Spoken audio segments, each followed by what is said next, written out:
Dalil secara bahasa artinya petunjuk. Petunjuk yang dimaksud adalah petunjuk pada sesuatu, baik yang bersifat material maupun non-material.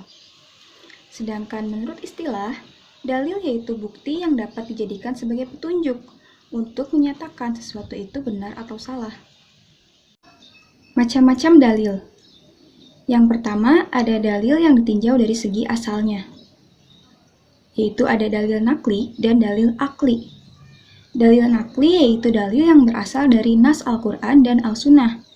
Sedangkan dalil akli yaitu dalil yang berasal dari penalaran akal manusia yang selaras dengan nas Al-Quran dan Al-Sunnah.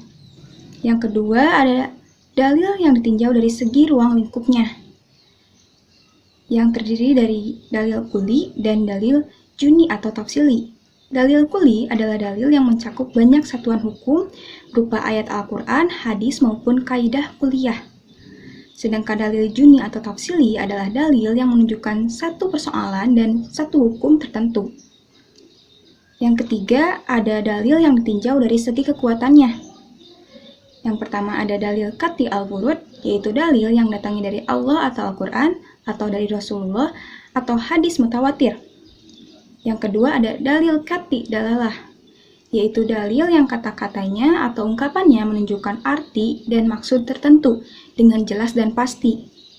Yang ketiga ada dalil zanni al-wurud, yaitu dalil yang hanya memberikan kesan atau sangkaan kuat bahwa datangnya dari Nabi. Yang keempat dan terakhir ada dalil zanni al-dalalah, yaitu dalil yang kata-katanya atau ungkapannya memberikan kemungkinan adanya arti atau maksud lain. Pembahasan selanjutnya yaitu urutan sumber-sumber hukum. Yang pertama ada Al-Quran. Dalam hukum Islam, Al-Quran merupakan sumber utama karena terjamin orisinalitasnya dan terhindar dari intervensi manusia. Al-Quran berarti bacaan atau apa yang tertulis padanya, yaitu makruh, seperti terdapat dalam Quran Surah Al-Qiyamah ayat 75. Kemudian Al-Quran sebagai kalam Allah Subhanahu wa Ta'ala dapat dibuktikan dengan ketidaksanggupan atau kelemahan yang dimiliki oleh manusia untuk membuatnya sebagai tandingan, walaupun manusia itu adalah orang yang pintar. Kemudian Allah berfirman dalam Quran Surat Al-Isra ayat 88, yang artinya, katakanlah sesungguhnya jika manusia dan jin berkumpul untuk membuat yang serupa dengan Al-Quran ini, mereka tidak akan dapat membuat yang serupa dengannya, sekalipun mereka saling membantu satu sama lain. Kemudian yang kedua ada Al-Hadis atau Sunnah, yaitu merupakan sumber hukum kedua setelah Al-Quran. Dalam pengertian ini, Sunnah merupakan salah satu dari ahkam al-takhlifi yang 5, yaitu wajib, sunnah, haram, makruh, dan mubah. Kemudian Al-Hadis sebagai sumber hukum yang kedua berfungsi sebagai penguat, sebagai pemberi keterangan, sebagai pentaksis keumuman, dan membuat hukum baru yang ketentuannya tidak ada di dalam Al-Quran. Kemudian hukum-hukum yang diterapkan oleh Rasulullah ada kalanya atas petunjuk ilham dari Allah Subhanahu wa Ta'ala dan ada kalanya berasal dari ijtihad para ulama. Kemudian jumhur ulama usul fikih yang lain seperti Abu Zahra dan Wahab Khalaf merumuskan ijma dengan kesepakatan atau konsensus para mujtahid dari umat Muhammad atau pada suatu masa setelah wafatnya Rasulullah SAW terhadap suatu hukum syara mengenai suatu kasus atau peristiwa. Kemudian ijma dapat dibagi menjadi dua bentuk, yaitu ijma sahri dan ijma sukuti. Ijma sahri atau lafzi adalah kesepakatan para mujtahid baik melalui pendapat maupun perbuatan terhadap hukum masalah tertentu. Ijma sahri ini juga sangat langka terjadi, bahkan jangankan yang dilakukan dalam suatu majelis pertemuan, tidak dalam forum pun sulit ditemukan. Kemudian hukum yang ketiga yaitu ijma.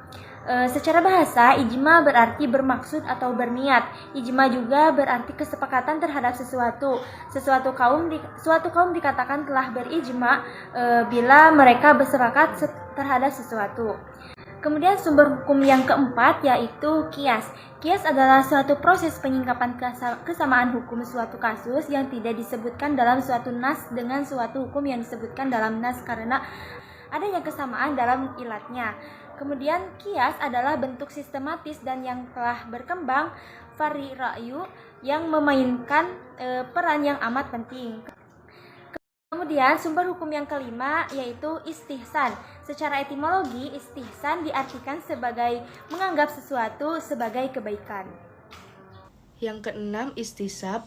Istisab adalah penetapan keberlakuan hukum terhadap suatu perkara di masa selanjutnya atas dasar bahwa hukum itu telah berlaku sebelumnya, karena tidak adanya suatu hal yang mengharuskan terjadinya perubahan hukum tersebut. Yang ketujuh, maslahah mursalah. Maslahah mursalah merupakan dalil hukum untuk menetapkan hukum atas persoalan-persoalan baru yang secara eksplisit tidak disebutkan di dalam Al-Quran dan As-Sunnah Al-Maqbulah.